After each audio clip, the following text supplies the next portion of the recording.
Bonjour à tous et bienvenue dans Cult & Click. Nous sommes là de retour à 3 pour parler des news, sans doute pour vous jouer un mauvais tour également. Ce Tammy-là, ce beau gosse-là, comme tous les gens du chat l'appellent, c'est l'ami Cardel. Oui. Ce monsieur ici, c'est Kerr. Et évidemment, je suis Big B. Bonjour à tous. Salut. On va vous faire les news du moment. Mon ami Kerr, tu voulais commencer avec tes news. Tu avais, ma foi, j'étais très surpris. Tes news étaient préparées cette semaine. Ouais, salopard. Alors, moi, je vais vous commencer par un point DC Dans les Comics commentaires, avec... n'hésitez pas à me défendre s'il vient de m'insulter de salopard. T'es vraiment un saligo. Donc on va faire un point DC Comics pour commencer avec le film Suicide Squad 2. Donc la Warner veut le faire, nous on veut pas le voir, mais la Warner est décidée à le faire et ils ont trouvé un nouveau réalisateur pour remplacer David Ayer. David Ayer, c'est c'était le Colin réalisateur. Trevorrow. Alors, Non. non. Notre ami David Ayer, qui a ses défenseurs, hein, il faut le dire, si j'ai du mal à les comprendre. Défenseur venu d'ici Et d'ailleurs, bien joué. Et Merci. D'ailleurs, Oui, tu nous avais. Tu tellement changes manqué. combo. tout. Et, donc, alors, on a reproché à David. Alors, dans les excuses qu'on avance pour David Ayer, c'est notamment le fait qu'il n'ait pas eu le final cut, que son montage lui ait été complètement imposé, que c'était pas la vision qu'il voulait avoir du film. Ceci étant dit, je rappellerai quand même qu'avant de faire Suicide Squad, David Ayer avait fait Sabotage avec Arnold Schwarzenegger, qui était une purge incroyable qui fait passer Suicide Squad pour un sublime chef-d'œuvre à côté. David Ayer a été remplacé sur Suicide Squad 2 et c'est Gavin O'Connor qui le remplace. Photo Galadriel, je t'en ai... Ah mais non, je t'ai oublié de te les donner, elles sont dans mon sac. Désolé Galadriel. Et donc notre ami Gavin O'Connor, c'est le réalisateur d'un film que j'aime énormément qui s'appelle Warrior avec Tom Hardy et Joel Edgerton, donc ça c'est une plutôt bonne nouvelle. Sachez également qu'il y a un film sur le Joker qui est en développement, réalisé par Todd Phillips. C'est qui ? C'est le réalisateur de Very Bad Trip et qui va être produit par Martin Scorsese. Le Joker Jared Leto ou un autre ? Alors justement, Jared C'est tout le Leto problème. n'est pas sur ce film de Todd Phillips et de Scorsese. Et la Warner essaye, histoire de améliorer un petit peu l'image de son DC Universe, d'embaucher Jack Nicholson. Leonardo Non, c'est ça. DiCaprio pour jouer le Joker. Et le film serait un film sur les origines du Joker. Donc très loin de l'univers de Gotham. Il y a Scorsese. Ouais. Tu veux dire que potentiellement DiCaprio n'est pas un nom au hasard. Ouais. Non, vraiment, pour le coup, c'est intéressant. Jared Leto, lui, va être sur Suicide Squad 2 et il va être également sur Gotham City Sirens, qui est le film sur Harley Quinn et les Birds of Prey. Quelqu'un a dit Oui. juste avant, alors je ne sais pas si c'est vrai, mais je relais l'information du chat, que apparemment ce film serait annulé. Lequel ? Gotham City Sirens. Non, Alors je sais pas, j'ai c'est juste vu une le personne truc. qui Non, a il me mis semble ça pas. sur le chat. En tout cas, Jared Leto, un peu comme nous, a dit quelque chose de tout à fait sensé. Il a dit « Je ne comprends plus rien d'ici ». Et il a un peu raison. Parce qu'en fait, alors il y a un autre truc aussi, c'est que le réalisateur donc de Batman, du film Batman avec Ben Affleck, qui s'appelle Matt Reeves, a dit... alors, il a pas dit ça, mais ça a été interprété comme ça. Il a fait sous-entendre qu'en fait, le film Batman ne serait pas lié à l'univers d'ici développé dans Justice League, dans Batman vs Superman, etc. Donc là, il y a eu plein d'articles et de théories disant, ça s'est passé sur une journée, hein, disant que c'était incroyable, on comprenait plus rien à DC et ce que essayait de faire la Warner. Sauf que Matt Reeves, le soir même, est revenu sur Twitter en disant que c'était complètement du bullshit, qu'il avait jamais dit ça, que ça avait été complètement mal interprété et que bien évidemment, le Batman de Ben Affleck serait donc dans l'univers DC Comics. Et j'en terminerai avec cette news pour vous dire que j'ai revu la version de Batman vs Superman et que c'est quand même vachement bien et que c'est pas gentil de défoncer autant ce film. T'as vu, j'ai placé un avis discrètement et personne ne l'a souligné. Alors, ouais. Bah, après, le truc, c'est qu'en fait, pour ceux qui connaissent moins l'univers DC et Marvel, DC a tendance à faire le truc de dire, en fait, il y a des univers parallèles et en fait, donc il y a la Terre 51, etc., etc. Et le truc, c'est qu'au final, j'ai l'impression que suite à l'échec critique incroyable et à l'échec global de Suicide Squad, en fait, bah, ils ont décidé de... Tu vois, comme quand tu as une infection urinaire dans un petit village, tu mets des barricades autour, tu sais, pour essayer l'infection urinaire ne se propage pas. T'as une drôle de vision de la campagne quand même. Parce que si quelqu'un Et dans de mon village a l'infection. une infection urinaire, de deux personnes le Vous en sait. avez tous, les moutons en ont tous. Et non ? Mais non. Je vais trop loin peut-être. Oui, tu Et vas donc- trop loin. Donc, ok. Surtout qu'il n'y a pas de mouton. Et donc, au là. final, j'ai l'impression qu'ils vont juste dire, en fait, c'est la Terre 52 et basta pour qu'ils puissent garder Suicide Squad tout seul dans son coin, pas s'emmerder avec ça, à avancer sur l'univers. Parce qu'au final, le Wonder Woman leur a permis d'avoir un vrai nouveau départ, tu vois, par rapport à Batman vs Superman. J'ai pas vu encore. Mais il est bien, Batman versus Superman. Bah oui. La version longue, elle est Non bien. mais bah attends, on a fait une vidéo pour que je l'explique et tout. Je trouve que c'est plutôt pas mal. Le truc, c'est que Wonder Woman, pour le grand public, a été pris plus comme une bouffée d'air par rapport à Batman vs Superman, Oui, qui a qui était globalement pesant aussi. été là, c'est Marvel contre DC, et donc du coup a été assez pesant. Ah, pendant qu'on me dit que John Idris a adoré Suicide Squad et qu'il ne comprend pas pourquoi. Vas-y, à toi. Alors- T'as pas de news Non, je suis désolé, je suis venu à poil. si, T'es venu à poil, il a même pas en il vrai, a une quoi. news. Ça, c'est- Attends, déjà je te fais ça. Attendez, c'est tout un travail les copains. Ici, je te mets ça là. Allez, on Comme ça- enchaîne comme ça, parce tu que peux te la préparer. vidéo doit être rapide. Vous aurez Pendant- dans cette vidéo toute l'actu ciné-série du moment. Enfin, Alors, l'actu qu'on a sélectionnée. Moi, je vais faire vite. Pendant que Vas-y. tu vas pouvoir te préparer en lisant ta petite news, mon cher Cardel.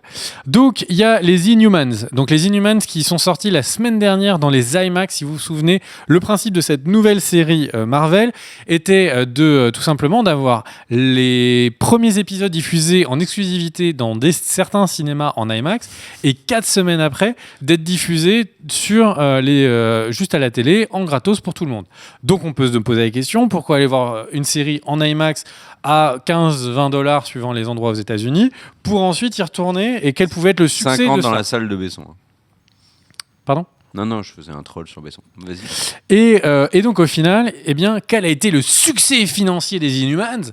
Eh bien, il a été de 1,5 million de dollars pour 393 salles IMAX. 2,6 millions de dollars dans le monde entier. Évidemment, si on compare avec des films qui font 180 millions, 150 millions, 250 millions de dollars, ça paraît faible. Et c'est peut-être en rapport avec le succès critique de la série. Donc nous ne l'avons pas vu, donc je vais juste vous dire rapidement quel est l'avis global, le consensus, comme les gens de IGN par exemple, ou les sites américains qui ont pu voir donc, les Inhumans. Pour l'instant, le consensus est que ce serait sans doute la pire série Marvel jamais faite. Et donc au final, donc, on ne juge pas, on la regardera. Le truc, c'est que globalement, eh bien, un avis catastrophique critique n'a pas poussé les gens à aller en salle pour payer quelque chose qu'ils auront gratuitement dans un mois. Je pense que cette news est d'une surprise totale pour tout le monde. Et c'est ainsi que je rends la parole à l'ami Cardel. Et pour donner juste une idée, l'Étoile Héroïque avait, donc, qui est un site internet, avait comparé en regardant combien les 2 épisodes de la saison 4 de Game of Thrones, 6 mois après leur diffusion sur HBO, avaient engrangé. Et c'était 1,5 million de dollars et un total d'un million 9 dans le monde. Ce qui veut dire que les Inhumans ont fait presque la même chose qu'une rediff de Goth au cinéma. Ok. Dommage.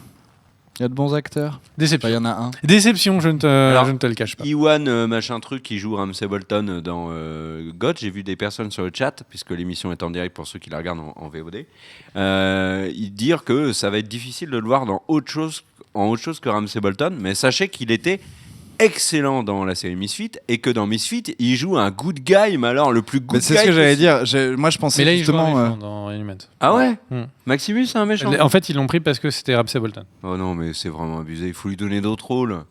Dans Misfit, justement, à la fin de quand j'ai su qu'il allait être dans Game of Thrones, je m'étais dit putain, je vais pas réussir à avoir autre chose que le personnage de Misfit. Pareil.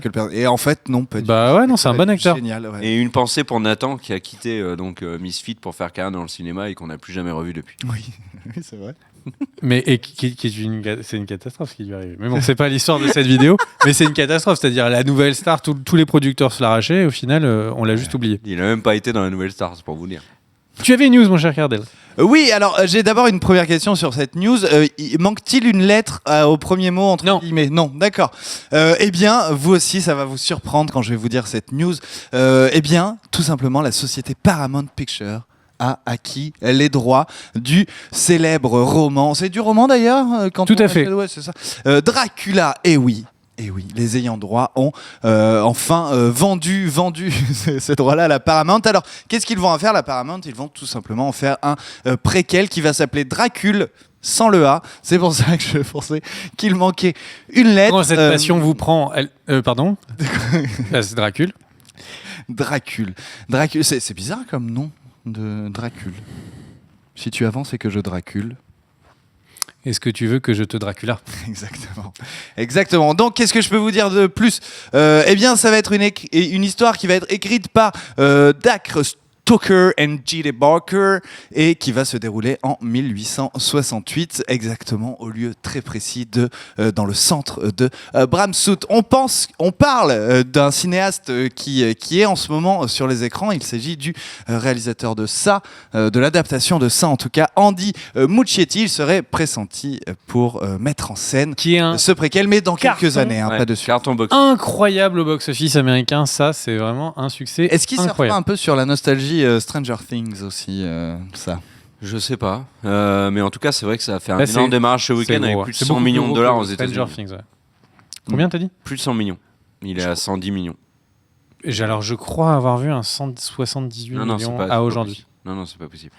Aux États-Unis, il est à 110. Après, au niveau mondial, il est peut-être à 178.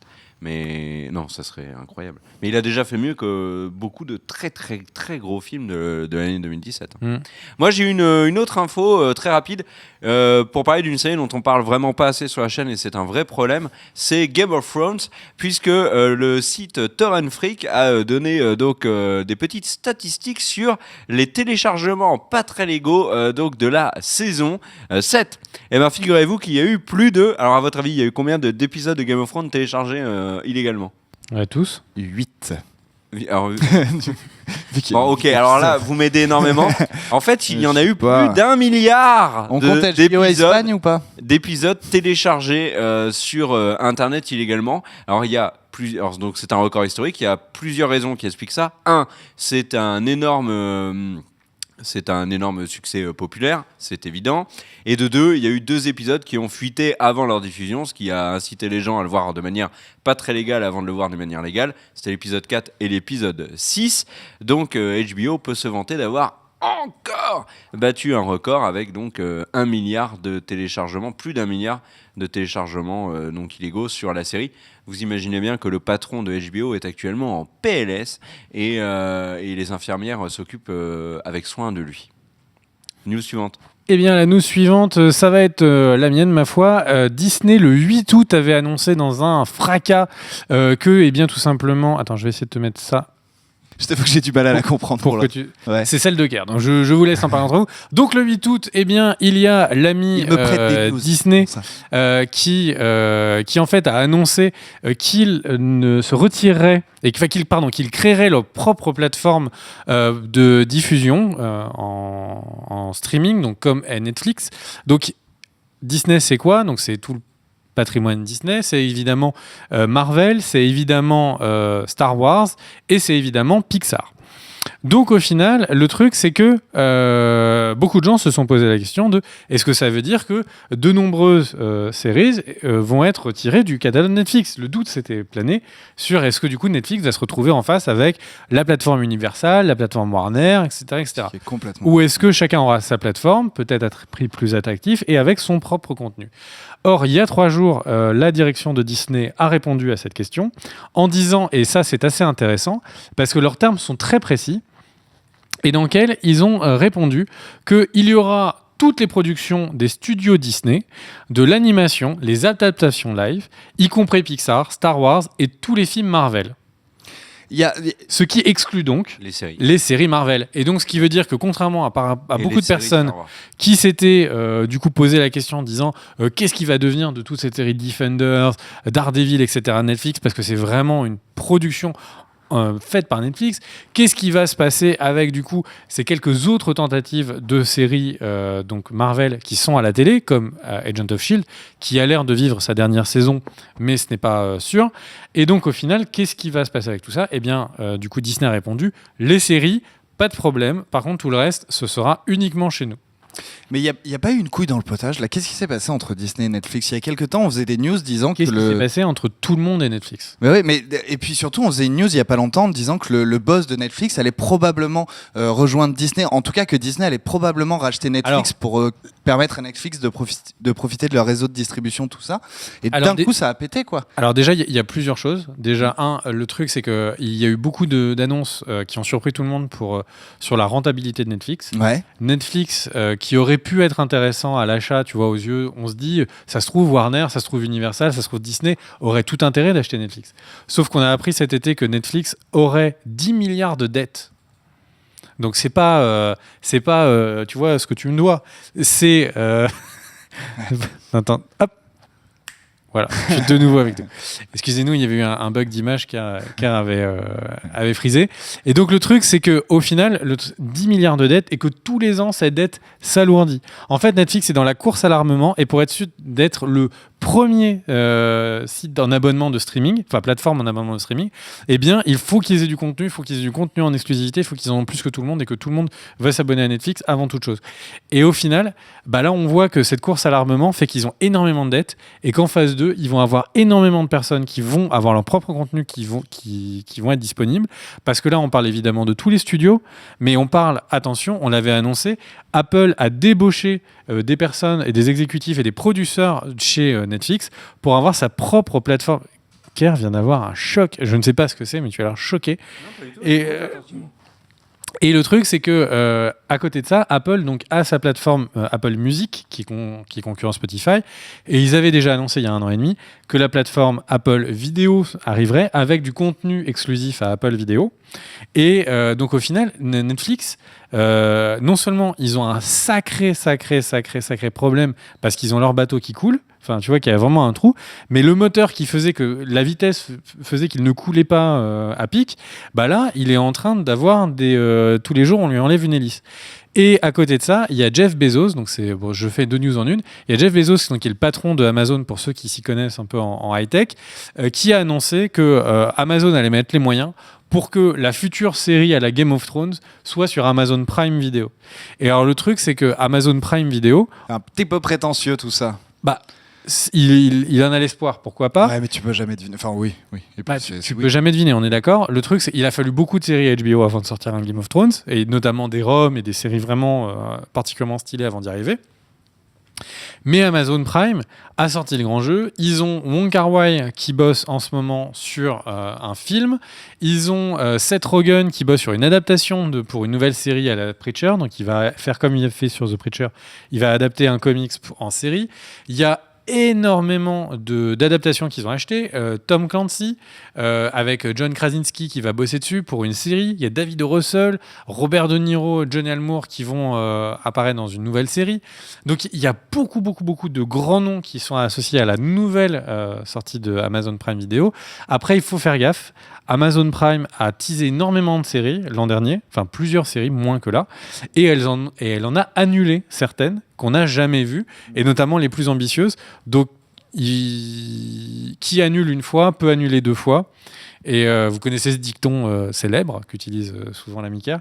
Et le truc, c'est que globalement, donc, en tout cas, Amazon Prime va attaquer vraiment très durement Netflix. Et la différence avec les autres networks, c'est que beaucoup de personnes, même sans le savoir, ont déjà un abonnement Amazon Prime par juste l'abonnement, voilà, l'abonnement Prime qui fait les livraisons, les machins, qui est très présent aux États-Unis pour des raisons parce qu'ils ont des systèmes d'assistants vocaux comme Alexa à la maison, etc.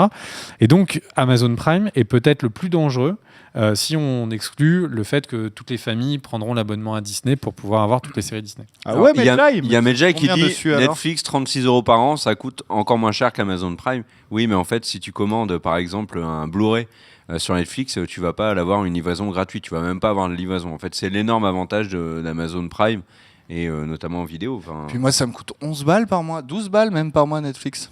Je sais pas comment il fait. En fait, le truc, c'est que bon, Netflix 12 €. Non, mais c'est les trucs ultra HD, ouais, mais c'est pour toutes les familles, etc. Non, mais la version au final, le truc, c'est qu'il faut faire attention parce qu'on compare Amazon qui est juste Amazon, on compare Netflix qui a juste Netflix, et on compare Amazon qui a Ah, les assistants Ouais. vocaux aux États-Unis, qui a des systèmes de donc le Amazon Prime Video, qui a les livraisons en 2 heures Amazon Prime, qui a les livraisons Amazon et tout. Donc on est en train de comparer vraiment deux trucs différents, et en sachant que Amazon en plus a beaucoup grossi aux États-Unis durant l'été parce qu'ils ont acheté le deuxième, je crois que c'est le deuxième plus gros réseau de distribution, le premier en bio, et donc en fait ils ont maintenant des points de vente. Donc Amazon grossit énormément. hmm. Pendant quelques jours cet été, Amazon est de passer au-dessus. Non, pardon. Est-ce que c'est Jeff Bezos qui est passé au-dessus en homme le plus riche du monde, au-dessus de Bill Gates. Le temps que le cours de Amazon monte, et il est redescendu légèrement. Il est combien dans le classement, François Fillon? François Fillon, je sais pas, parce que en fait le problème c'est que les vêtements usés. Apparemment, il aurait rendu de l'argent, donc. Non, mais les vêtements usagés ne valent quasiment rien. Ah ouais. Donc malheureusement, il est sans doute très pauvre. Alors apparemment, il est second, Jeff. On peut l'appeler Jeff, quoi. Oui, mais donc la news, c'est qu'il était passé premier, donc il faut vraiment se méfier d'Amazon. Je pense que c'est le plus gros concurrent. Il a eu une perte de pouvoir d'achat s'il est passé deuxième. Tout à fait. C'est quand. J'espère pour lui qu'il aura un coup de main de. Bim, de un l'État. domestique en moins. Moi, je veux bien lui donner 5 € de mes appels si ça peut l'aider. Hein. Est-ce que tu veux nous faire cette news, mon cher Cardell? Bah écoute, oui, et je vous remercie encore. Donc la news précédente, Big Bim l'avait prêté. Là, c'est Kier qui me prête une petite news. Et du coup, on va vous parler un peu de la Fox. La Fox a déjà beaucoup de licences de super-héros. Je peux citer Deadpool 2, New Mutants ou encore X-Men ou même Dark Phoenix. Signé, tu m'as mis quoi? Signé par Simon Kinberg, Dark Phoenix. Je connais pas Dark Phoenix. C'est le film sur Phoenix, sur C'est le prochain Jean Grey X-Men. qui pète un boulon. Interprété par Sansa. Bon, en tout cas, tous les. Elle s'appelle Sophie Turner en vrai. Ça lui ira bien, tiens. Sansa, Et elle a peut-être. déjà Mais fait oui, un dans film. le précédent, oui, dans Apocalypse, c'est elle, non? Ouais. Oui, ok, on est d'accord. Et Euh, tu penses quoi de l'idée que Jennifer Lawrence pourrait jouer par exemple une mutante style Mystique? Je la verrais bien en bleu. Ouais. Je la verrais bien. Et Peter Dinklage dans un rôle aussi dans. En dans méchant X-Men. Ouais, Il joue un nain. je pense que ça peut être un nain. Ouais, pourquoi pas. Ça pourrait être pas mal. Enfin, tous les films en tout cas que je viens de vous citer sont en train, ou en tout cas vont bientôt passer en tournage. Mais la Fox ne s'arrête pas là et ils ont un nouveau projet parce que je vous ai pas aussi sinon parlé de Gambit. C'est bien, c'est pas du tout décousu comme news. Parce qu'ils vont faire aussi un spin-off de Gambit qui est toujours d'actualité avec Channing Tatum en vedette comme Kerr l'a si bien écrit. Et oui, l'autre projet dont je veux vous parler, c'est le projet X-Force qui apparemment met du temps à se concrétiser. Ça fait très décousu. Qui met du temps. X-Force, c'est le début du projet, t'inquiète pas. Le projet de. De X-Force. Oui, là en ce moment. Mais c'est quoi X-Force? C'est tout simplement une sorte d'X-Men, une faction, mais où ils sont vachement plus agressifs et beaucoup plus. En fait, c'est l'équipe de la Deadpool. Donc avec ils sont les New Mutants et les New Mutants et Cable surtout. Ouais, avec Cable. Ça, d'accord. Cable. Et en tout cas, ce serait Drew Goddard, petit-fils de Jean-Luc, qui serait le scénariste le scénariste de Lord of the Daredevil, Seul sur Mars De Lost. et Réal, La cabane dans les bois. Voilà, Ouais. je vous lis. C'est dur tel hein, que c'est de écrit. faire une news que j'ai préparée. Donc, Enfin c'est voilà, en la gros, vraie projet info- X. La vraie info, parce que les gens ne l'ont pas compris, c'est que Drew Goddard comment ça se fait a été choisi pour réaliser et écrire le film X-Force, donc avec Deadpool et Cable. Cable et Deadpool étant réunis dans Deadpool 2. Et c'est la première apparition de Cable dans Exactement. Deadpool 2, interprété Et par pour George ceux- Brolin. Et comme ça fait longtemps qu'on n'a pas fait de news, sachez que du coup sur le compte Twitter de Brolin et celui de, j'ai oublié son prénom, de l'acteur Ryan Reynolds. de Ryan Reynolds, eh bien il y a eu donc les premières images qui ont teasé le personnage de Cable, et pour ceux qui sont très très fans de comics, le petit ourson qu'il avait sur le coin de la pochette voulait donc donner le scénario de Deadpool 2. D'accord. Enfin, c'était l'indice qui permettait de comprendre Autre news, j'en fais une dernière, moi, pour la route. Alors, une rapide. Ah oui, une bonne nouvelle. Je me suis dit, tiens, je vais en faire deux d'un coup. Vous êtes prêts? Et vous allez voir, les deux sont intimement liés. John Cena est favori pour jouer Shazam, en sachant que dans le film, il affronterait Dwayne Johnson, qui sera Black Adam. John Cena, donc c'est un catcheur, hein, idole des enfants, il se met au cinéma. Il avait été... Moi, je l'ai trouvé plutôt bon dans Crazy Amy et Sister, donc ils sont deux comédies. Il a joué dans le dernier film de Doug Liman, dont j'ai complètement oublié le nom. Doug Liman, c'est le mec qui avait fait notamment la mémoire dans la peau, je ne sais plus lequel. peut-être la vengeance, peut-être la mort, peut-être aucun des deux. Il était peut-être tellement l'héritage, marrant. J'en sais rien. En gay qui ne le savait pas dans Crazy Amy. Il était très drôle. Tellement marrant. Et c'est également le héros du spin-off sur Bumblebee, donc le spin-off de Transformers. Et ben John Cena est favori pour jouer Shazam. Ils vont Et faire un spin-off de Bumblebee. ne devrait et vous allez voir le lien entre les deux et vous allez voir le lien est extraordinaire parce que John Cena sera le héros donc du spin-off sur Bumblebee et l'ancien propriétaire de Bumblebee, alors même si c'est dans le passé, donc là ça voudrait dire que le futur propriétaire, mais dans l'ordre des films c'est l'ancien, c'est Shia LaBeouf bien évidemment. Et ben Shia LaBeouf, bonne nouvelle concernant l'ami Shia, puisqu'il ne sera pas dans Indiana Jones 5. Le scénariste du film, Fourbe, mais j'aime David bien. Koepp, qui est également scénariste donc de Jurassic Park et du Monde Perdu, et ben David Koepp a dit que le personnage de Shia LaBeouf ne serait pas dans le film, manière polie de dire qu'ils ont viré Shia LaBeouf et qu'il ne le recasterait pas le fils d'Indiana. Indiana n'aura donc plus de fils Oh. dans le 5. Shia LaBeouf s'est fait tège. Moi je trouve ça génial. Après Shia LaBeouf est un personnage à part, un personnage intéressant, indéniablement, mais je trouve que dans Indiana Jones, c'était vraiment une purge. Oh, il a l'air triste. Ok, du coup, moi je vais faire rapide Alors, deux on news. dit Shia LaBeouf. Donc du coup, je vais faire deux news, celle en A8 et en A9. J'ai coulé ton porte-avions. Et donc, tu peux préparer la photo que sur la A9 parce que la A8, je vais la faire vite. Donc, c'est Agents of S.H.I.E.L.D., donc, dont j'en parlais tout à l'heure, qui a été annoncé donc, pour sa saison 5, qui va démarrer dans pas longtemps. Au final, la série a été sauvée. Personne ne pensait qu'elle n'aurait une saison 5. Donc, la 6, elle est très très loin d'arriver. Beaucoup pensaient que la série serait déprogrammée des grands réseaux américains pour sans doute arriver sur Netflix. Bon, il n'y a pas de saison 4 à l'entrée Pour l'instant, La saison 5. Si, la saison 5, c'est celle qui est là. Pourquoi tu dis qu'elle arrivera plus tard? Non, ce que je dis, la saison 6, il faut pas s'y attendre. Hein, parce qu'elle risque, à mon avis, de ne pas exister. Oh bah non, je n'ai même pas fini. Il y avait un spin-off. Donc pendant la saison 4, il y avait un spin-off qui était préparé avec l'acteur qui jouait, donc avec Adrian Palicki et Nick Blood, donc, qui est joué par Lance Hunter. Donc c'était Hunter et Morse. Qui était... Pardon? Qu'est-ce que tu veux dire? L'inverse, c'est Lance Hunter qui était interprété par Nick Blood. Oui. Ah si, bon, donc c'est tout à fait ça. Et donc en fait, ils étaient censés avoir une série qui s'appelait Most Wanted, donc qui était un spin-off sur ces deux personnages. Et donc comme vous le savez, le spin-off, donc la série Agents of S.H.I.E.L.D. a failli être annulée. Puis au final, dernière seconde, elle est récupérée en saison 5. Et donc évidemment, Most Wanted, le spin-off, là on est très loin d'imaginer qu'il va exister, donc il est annulé aussi. Beaucoup de personnes se plaignaient que du coup les personnages de Hunter et de Morse ne réapparaîtraient jamais. Et au final, bonne nouvelle, mais moitié bonne nouvelle, c'est-à-dire que Lance Hunter, joué par Nick Blood, sera dans la saison 5, mais Adrian Palicki, qui était très aimé pour le personnage de Morse, ne reviendra pas.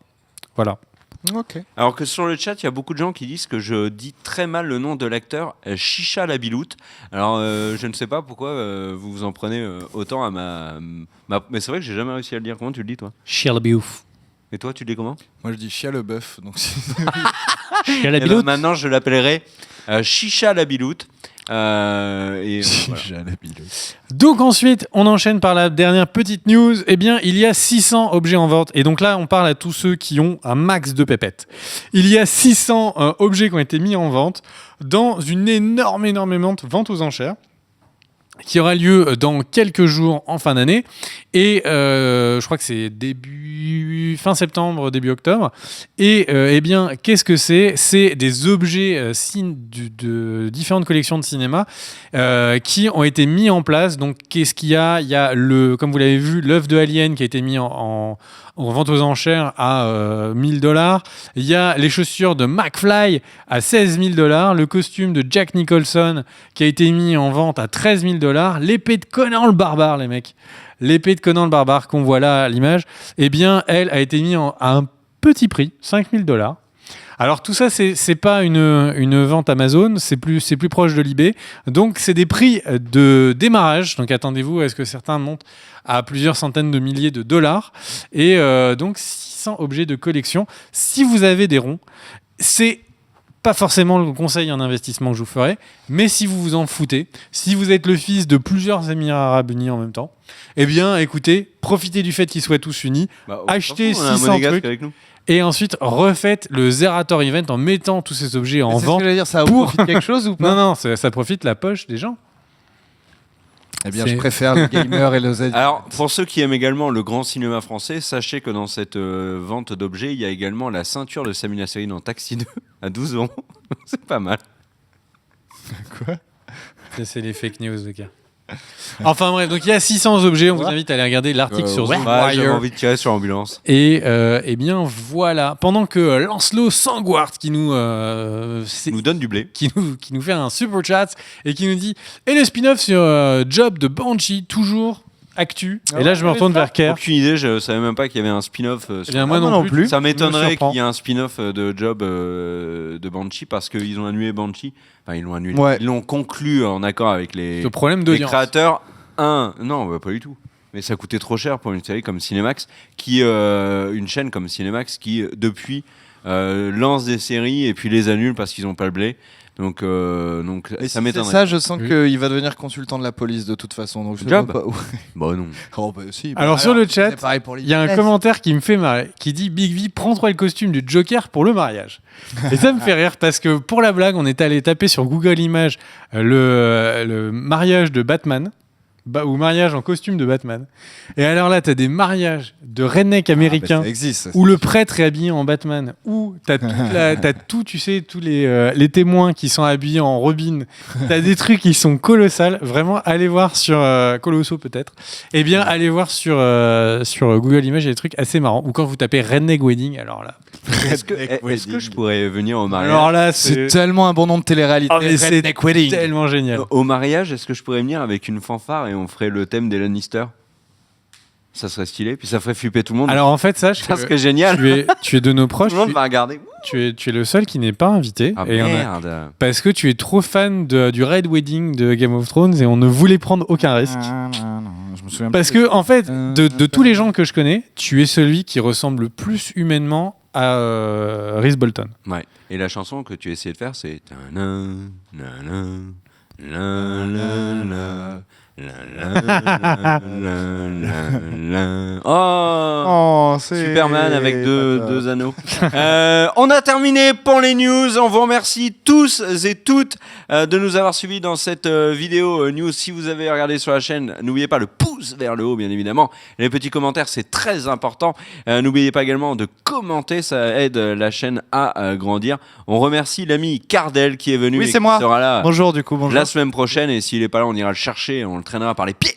Merci Big B pour la qualité de tes news. Pour une fois que tu les avais préparées, ça fait vachement plaisir vendu. Et Défendez-moi dans les commentaires, s'il vous plaît. Parce qu'au final, voilà, c'est pas une vraie amitié. Du coup, quand on Ah balance non, des vannes, mais tu vois, on est en conflit permanent. c'est du fake tout ça. Non, parce que Il en fait, m'appelle le truc. tous les matins à Ouais. 5h30 Faut- pour me faut qu'on en- réveiller une demi-heure avant mon réveil. C'est Faut dégueulasse. qu'on en parle. Le truc, c'est que on fait deux vannes à Kerr. Ouais. Le truc, c'est que et Le dans les chat commentaires, s'insurge. mais c'était un truc de ouf. Tu vois, C'est fait. Oh, J'ai cru qu'il allait se mais faire je- lapider. mais je me suis dit, Je l'ai appelé mais pour lui dire ne en- sors pas de chez toi, c'est pas sécure. entre potes, tu vois, on peut un peu tailler, on se fait des compliments. Enfin, tu vois, c'est entre potes. Mais je me suis dit, mais en fait, Personnellement, je taille pas tous mes amis. Mais En fait, c'est- le truc- c'est ce que tu veux vraiment. oh le menteur. C'est Et le dégueulasse. truc, c'est que du coup, mais vraiment, je me suis posé la question de est-ce que Bah, c'est il sur parlait de YouTube tailler les haies. que Ah. est-ce que sur YouTube, les gens sont trop habitués, tu vois, à des gens trop lisses qui sont genre ouais, wesh la patate, ça va les gens, tout est génial. Et est-ce que c'est ça ou est-ce que c'est juste du coup comme quand tu parles à beaucoup de gens, peut-être certains te regardent en mangeant leurs cornflakes, etc., et du coup, il faut essayer d'être plus lisse. Ou un problème Mais ça m'a d'identification. vraiment- Des gens se sont trop identifiés à Kerr, se sont sentis mais attaqués Voilà. comme s'ils étaient à la place de Je Kerr. suis le porte-étendard. voilà, de la pendant que communauté sur le- excentrique. Pendant que sur le chat, il y a Goss qui dit j'essaie de te sauver Big B. Et oui, j'ai vu qu'il y avait certaines personnes qui rappelaient que c'était juste un truc de potes. Donc on peut Ouais, parler mais entre potes. j'ai effacé ces commentaires-là et je n'ai gardé que celle où Big B se fait Alors que massacrer. les gens disent Big V Lives Matter. Tu as bien raison. Nous sommes tous care, au fond, un hashtag nous sommes care. Enfin bref, au même moment je le dis sur le chat, Thomas de Mathieu, hashtag je suis car. Bon bref, on vous remercie à tous et à toutes d'avoir suivi la vidéo. On se retrouve demain pour une nouvelle vidéo. Merci à ceux qui ont suivi le live, on vous fait des gros bisous. Ça nous a fait moultement plaisir de vous suivre aujourd'hui et il y a plein de vidéos qui sortent sur la chaîne. Ne vous inquiétez pas. Des bisous, ciao. À dans 6 mois. Bisous, ciao ciao. C'est pas vrai. Ciao.